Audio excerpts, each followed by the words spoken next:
지난주는 유엔 안보리의 제재로 인한 북한 리스크가 한 주 내내 국내 증시에 영향을 미쳐 코스피가 전주보다 20.48포인트 하락한 2006.01에 마감했습니다. 코스닥 지수는 7포인트 올라 543으로 마쳤는데요. 특히 일본의 대대적인 양적 완화 정책으로 인한 엔저 현상으로 자동차와 전기, 전자 등 기관 투자가의 순매도도 이어졌습니다. 미국 시퀘스터 발효와 이탈리아 총선에서 불거진 유로존 재정개혁 우려가 주식시장에 영향이 줄어들고 있다는 점은 긍정적인데요. 미국 다우지수는 지난주 사상 최고치를 경신했고 유럽 증시도 미국의 고용지표 호조 등으로 상승 마감했습니다. BS투자증권 이도원 상무로부터 지난주와 이번 주 국제금융 환경 변화에 대해 들어봅니다.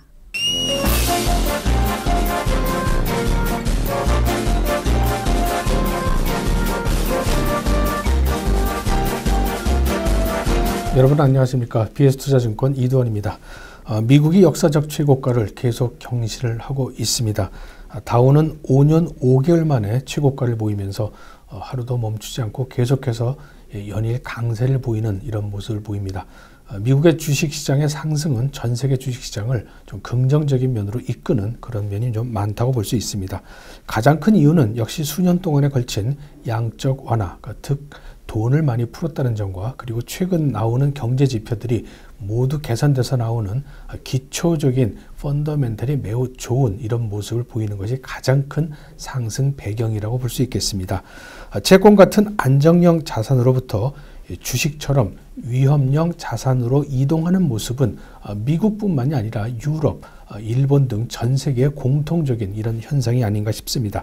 이에 우리나라도 역시 약간의 도움을 받는 그런 것이 바로 지난주 시황이었고 최근 시장의 흐름이다라고 요약을 해볼 수 있습니다. 미국의 역사적 고가, 또 일본은 연중 최고가, 약 5년 만에 연중 최고가를 보이고 있는데 미국과 일본이 이렇게 강한 모습을 보이는데도 불구하고 우리나라가 그들만큼 따라가지 못하는 이유는 과연 무엇일까? 제가 볼 때는 역시 가장 큰 이유는 우리나라 경제의 기초적인 모습들, 펀더멘털 기조가 일본이나 미국만큼 따라가지 못하고 있고 최근 들어서는 북한의 핵 리스크가 우리의 발목을 잡고 있는 그런 모습이 아닌가 싶습니다. 미국의 발표되는 경제 지표들과 일본의 엔화 저하, 엔저 현상에 따른 일본 기업들의 수익이 증가하는 속도에 비해서 우리나라는 그만큼 따라가지 못하는 것이 가장 큰 이유가 아닌가 싶습니다. 애널리스트들이 추정한 금년도 또는 내년도 이익이 일본이나 미국만큼 그렇게 높지 않다는 것이 그런 주가가 그렇게 일본, 미국만큼 우리가 따라가지 못하는 이유로 볼 수 있겠습니다. 북한의 리스크는 사실 우리한테 발목을 잡고 있는 하나의 이유라고 볼 수 있는데 과거와는 다른 점은 이번만큼 좀 장기화될 가능성이 매우 많아 보입니다. 북한은 핵을 포기할 생각이 전혀 없고 또 국제사회의 압력은 거기에 따라서 지속이 될 것 같기 때문에 빠른 시간 내에 해결될 것 같지는 않습니다. 대화 단절 상태가 과거보다는 좀 오래 지속될 가능성이 있다는 점이 우리한테는 하나의 불안 요인이라고 생각이 듭니다. 어떤 홍수 피해에 따라서 인도적인 차원에서 우리가 대화의 물꼬를 튼다든지 하는 이런 극적인 이런 모멘텀이 있기 전에는 대화 단절이 좀 지속될 수 있다는 점에서 시장에 깔려 있는 하나의 불안 요인으로 잡아볼 수 있겠습니다. 미국은 3월 1일 날 오바마 대통령이 시퀘스터에 마침내 사인을 했습니다. 연방 지출을 자동적으로 줄이는 것을 시퀘스터라 그러는데 3월 1일부터 미국은 연방 정부의 예산이 자동적으로 줄어드는 이런 모습으로 들어가게 됩니다. 연방 지출이 줄어들면 역시 주식시장은 악재가 될 수밖에 없는 게 소비가 줄어든다는 거죠. 정부의 지출이 줄어들므로 인해서 경제에 쓸 수 있는 돈이 줄어드는 것이기 때문에 어떤 GNP 구성상으로서는 소비가 지출이 줄어드는 이런 모습을 좀 보일 수 있습니다. 하지만 주가는 연일 최고가를 보이는 이유는 연방 정부의 어떤 지출을 줄이는 그런 모습들보다는 재정 적자를 줄인다는데 무게를 더했기 때문입니다. 많은 분석가들이 결국은 시퀘스터가 정부의 재정 적자를 줄이는 것이기 때문에 장기적으로는 재정의 튼실함을 갖고 올 수 있어서 결국 경제에는 도움이 될 것이다라는 그런 쪽의 해석에 무게가 좀 쏠림으로 인해서 악재를 딛고 미국의 주가가 연일 강세를 보였던 것이라고 보여집니다. 시퀘스터 문제 이외에도 예산과 관련해서는 미국은 아직도 한 두어 가지 정도 남아 있습니다. 문제가 남아 있습니다. 제일 첫 번째 이제 부닥칠 수 있는 것은 어떤 가장 크게 우리한테 와닿는 것이지만은 5월 19일 날로 정부의 적자 한도가 종료가 됩니다. 작년 말에 어떤 재정 절벽을 피하기 위해서 정치권은 정부의 재정 적자 한도를 5월 19일까지 연기를 시켜놨습니다. 그때까지 여야가 다시 어떤 협상을 이끌어내지 않으면 5월 19일 이후에는 재정 적자가 자동적으로 줄어들게 되는데, 그렇게 된다면은 2011년 8월과 같이 미국의 신용등급이 떨어진 것과 똑같이 상당히 좀 어려운 국면에 처해질 수 있다는 것이 이제 남아있는 불안 요인이 아닌가 싶습니다. 두 번째는 4월 15일까지 2014년부터 쓸 수 있는 예산을 이제 확정을 지어야 되는데, 물론 정치 일정상이고 이것이 안 지켜지는 경우가 매우 많습니다. 우리나라도 예산을 확정되는 시기인 12월 달까지 넘겨서까지 예산이 많이 처리가 되기도 하는데, 미국은 무려 작년 4월 15일 날 처리됐어야 될 예산이 지금까지 사실 처리가 되지 않아서 잠정 예산을 가지고 사용을 해왔습니다. 지난 주말 하원에서 미국의 예산을 통과시킴으로 인해서 이제 잠정 예산을 쓸 수 있는 예산이 됐기 때문에 연방정부의 폐쇄라는 이런 위기는 좀 피했습니다만은, 남아있는 것은 역시 2014년 예산에 대해서 어떤 잡음 없이 잘 처리가 될 수 있느냐도 문제가 됩니다. 물론 처리가 되지 않더라도 큰 문제는 없습니다.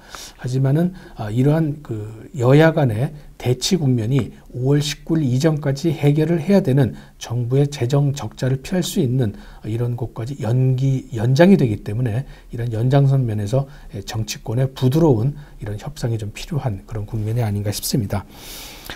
미국의 경제 지표들은 지난주에 발표된 것은 모두 좋았습니다. 가장 크게 주목할 수 있는 것은 역시 ISM 제조 지수가 거의 한 1년 8개월 만에 가장 높은 숫자를 보였는데, 2월 달에 제조 경기가 이렇게 좋다라는 것은 3월, 4월 발표되는 어떤 소비도 좋아질 수 있다는 그런 측면을 우리는 읽어볼 수가 있겠고, 또 이것은 총체적으로 가장 중요하게 여기고 있는 미국의 실업률을 낮출 것입니다. 실제 2월 달에 발표된 2월에 미국의 그 어떤 실업률은 7.7%로 발표가 됐습니다. 지난 주말에 발표가 됐었던 수치인데요. 이 7.7%라는 것은 2008년 11월 이후 가장 낮은 실업률입니다. 그만큼 미국의 경제가 개선되고 있다는 측면인데, 그 전전주에 발표됐던 부동산 경기가 좋다라는 점, 그리고 지난주에 발표됐던 제조 경기가 어떤 양호한 흐름을 보이고 있고 실업률도 좋아지고 있다는 측면을 고려해 본다면은, 미국의 경제는 소비를 제외한다면은 모두 다 좋은 이런 모습을 보이고 있습니다. 우리는 이것을 펀더멘탈이 개선이 됐다라는 말로 표현을 합니다. 미국의 이런 기초적인 경제 지표들이 좋아지는 것은 전 세계를 끌고 갈 수 있다는 측면에서는 매우 고무적인 현상으로 우리는 받아들여야 될 것 같습니다. 최근 미국 주가가 강한 면모를 보이는 것도 바로 이렇게 경제 기초적인 측면, 다시 말씀드리면은 펀더멘털 기조가 매우 좋기 때문으로 우리는 해석해 볼 수 있겠습니다. 다음은 이 어떤 조심스러운 모습을 보이고 있는 유럽에 대한 문제인데, 유럽은 미국만큼 경제가 그렇게 좋아지지는 않고 있습니다. 최근에 발표된 복합 PMI 지표들 보면은 아직도 50선 아래인 47.9를 나타내고 있는데, 물론 지난번 발표됐던 것보다는 소폭 개선이 된 숫자이긴 합니다만은 기준선인 50선 아래에 상당히 머물고 있기 때문에 유럽의 경기는 아직도 좀 어렵다, 이렇게 볼 수 있겠습니다.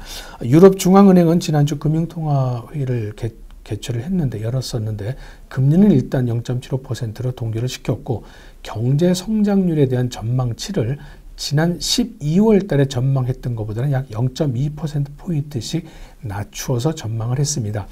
올해 같은 경우 이 유로존의 경제 성장률은 약 마이너스 0.9에서 마이너스 0.1% 선, 다시 말씀드리면 금년에 유럽 경제가 마이너스 성장, 후퇴 성장을 벗어나지 못할 것이다라고 예측을 좀 바꿨습니다. 지난 12월 달에 발표했을 때는 0% 정도, 그러니까 최소한 금년 말 정도 되면은 유럽 경제가 좀 조금 개선될 수 있겠다라고 봤는데 그것마저도 좀 꺾은 이런 모습이라고 보여집니다.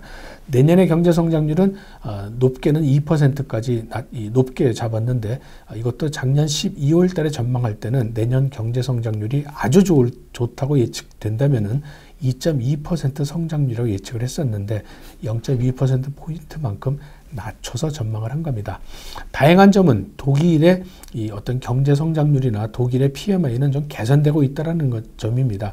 독일의 PMI 같은 경우 약 3개월 이상 올라가고 있기 때문에 유럽을 끌고 있는 독일 경제가 좋다라는 것은 유럽 경제도 유럽 중앙은행인 ECB가 예측한 것보다는 조금 나아질 수 있다라는 그런 단서는 우리는 읽을 수 있습니다. 역시 우리나라 경제의 가장 중요한 것은 중국인데 지난 2월달 중국 수출 증가율이 서프라이즈 수준이었습니다. 그러니까 예상보다는 매우 좋다라는 그런 측면으로 발표가 됐는데 21.8% 증가 속도를 보였습니다. 중국의 수출이 늘어났다는 것은 중국의 수출 주요 대상국인 유럽, 미국 그리고 아세안 지역의 수출이 모두 늘어났다는 점이고 그 말은 아세안과 유럽, 미국의 경제가 좋다 또는 개선될 수 있다라는 측면을 우리가 읽을 수 있습니다. 근데 이제 문제는 중국의 수출이 좋아지고는 있습니다만은 수출이 좋아지는 것만큼 내수가 그렇게 뒷받침돼서 따라가지는 못하고 있습니다. 이번 주 수요일 날 마감이 되는 중국의 이 정치 일정, 전국 인민대회에서도 가장 중점적으로 내세우는 경제 정책은 바로 내수를 촉진시키는 것입니다. 내수 촉진을 위해서 역시 투자를 많이 늘릴 것이고 이런 것이 시차를 두고 반영을 될 것이기 때문에 우리나라 경제에는 중국의 수출이 좋은데도 불구하고 내수가 부진한다는 것은 우리나라가 수출을 가장 많이 하는 지역인 중국으로의 수출이 그렇게 쉽게 빠르게 늘지 못한다는 그런 모습이기도 합니다. 이런 측면에서 바라본다면 중국의 내수 경기가 살아날 수 있을 때 우리나라의 대중국 수출이 늘어나고 또 그만큼 우리 경제도 빨리 살아날 수 있다라는 그렇게 단서를 읽어볼 수가 있을 것 같습니다. 수출에 비해 내수의 상대적 부진이 우리 경제에 도움이 되지 못하고 있는 이런 현실을 빨리 벗어나야지만 우리나라 주식시장도 미국이나 일본같이 연중 최고가를 넘어설 수 있는 또 사상 최고가를 넘볼 수 있는 그런 상황으로 들어갈 수 있을 것 같습니다. 그런 관점에서 본다면 역시 이번 주 목요일 날 열리는 금융통화위원회에서 과연 금리를 어떻게 할 것인가 또는 어떤 경제에 대한 생각을 갖고 있는 것이 가장 중요한 우리의 포인트가 되지 않을까 싶습니다. 최근에 일본 엔화와 우리나라 원화의 이런 상대적인 강세적인 모습 때문에 수출 경기가 매우 어렵습니다. 또한 다른 나라는 돈을 많이 풀어서 금리들이 매우 좀 낮아지고 있습니다. 이런 국제적인 환경 속에서 커다란 물결 속에서 우리나라의 금융정책, 통화정책은 어떻게 펼쳐나갈 것인지 이번 주 열리는 금융통화위원회에서의 대강의 우리는 윤곽을 잡을 수 있을 것 같습니다. 최근에 많이 주식시장에서 바라는 것은 역시 이번 금융통화위원회에서 금리를 떨어뜨렸으면 하는 기대감을 갖고 있습니다. 금리가 떨어진다면 주식시장에는 분명 호재가 될 수 있을 것 같습니다. 2000선 돌파 이후에 외국인과 기관이 꾸준히 사는 업종을 우리는 투자 전략의 잣대로 삼아야 되지 않을까라는 생각이 듭니다. 북한에 대한 리스크가 남아있고 또 일본의 통화정책에 짓눌리는 우리의 어떤 수출 산업이 좀 어려운 이런 국면을 딛고 일어서기 위해서는 역시 경제가 좋아져야 되는데 우리나라 펀더멘탈 경제가 좋아지는 것은 시간이 좀 더 필요하지 않을까라는 그런 관점에서 본다면은 종합 주가 지수가 2000선을 넘었음에도 불구하고 외국인과 기관이 꾸준히 사고 있고 관심을 갖고 있는 업종에 우리도 같이 관심을 기울인다면 리스크는 많이 줄일 수 있지 않나라는 생각이 듭니다. 그들이 산 외국인과 기관이 2000선 넘어서도 계속 산 업종은 주로 IT 쪽에서는 반도체와 하드웨어 업종이었었고 자동차와 자동차 부품주도 꾸준히 사들였습니다. 그리고 은행주와 증권주도 꾸준히 사들였습니다. 그런 쪽이 리스크를 줄일 수 있는 업종 투자 전략이 되지 않을까라는 그런 생각을 판단을 내려볼 수 있습니다. 지금까지 저는 BS투자증권 이두원이었습니다. 이번 주는 미국 증시의 상승세가 국내 증시에 어떤 영향을 미칠지 주요 관심사가 될 것으로 보이는데요. 이러한 미국발 상승 효과 기대감에 발목을 붙잡는 것이 바로 북한 리스크와 엔저 현상입니다. 한미 연합훈련인 키 리졸브 훈련과 독수리 훈련이 이번 주에 예정돼 북한 리스크가 이번 주에도 이어질 것으로 보이는 가운데 전문가들은 북한 리스크는 주식 보유와 매도에 대한 기준이 되지는 못할 것이라고 분석하고 있습니다. 한편 엔저 현상으로 우리나라 수출 경쟁력이 타격을 입을 것이란 우려에 대해 한국은행은 국내 기업의 수출에 미치는 영향은 크지 않을 것이라고 전망하고 있습니다. 전문가들은 이번 주에 개최되는 금융통화위원회와 미국의 2월 소매 판매, 산업 생산, 3월 뉴욕 제조업 지수와 소비자 심리 지수도 주목해야 한다고 말하고 있습니다. NSP 뉴스 오초롱입니다.